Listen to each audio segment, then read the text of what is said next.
Korupsyon. Ito ang sanhi ng pagbagsak ng ating ekonomiya. Dapat, tigilan na natin ito ngayon.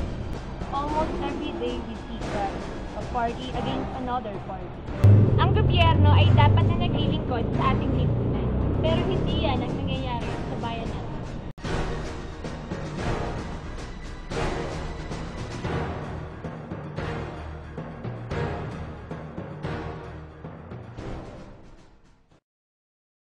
Wala siyang utang na loob sa kahit sino mang nasa kapangyarihan. He is not beholden to anyone except to God and to the Filipino people. So that is the kind of leader that we need. We need equality to progress. People equals power. Yan ang dapat. Absolute transparency. Eh di ating itaguyod. It's about time to experience peace, unity, and reconciliation among Filipinos. And we will not wait for another election. Kabataan siyang kagaya ko, noong una niyang ipaglaban ang karapatan ng mga maliliit. Kaya ako, susundan ko ang mga yapak ni Brother.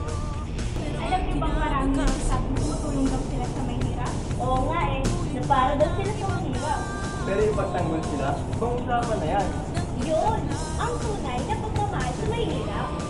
Marami na tayong sinupay. Mga sabi, bigyan naman natin ang pag-asa ng mga Pilipino. Hindi ba bang karapat dapat? Eh di si Villanueva na.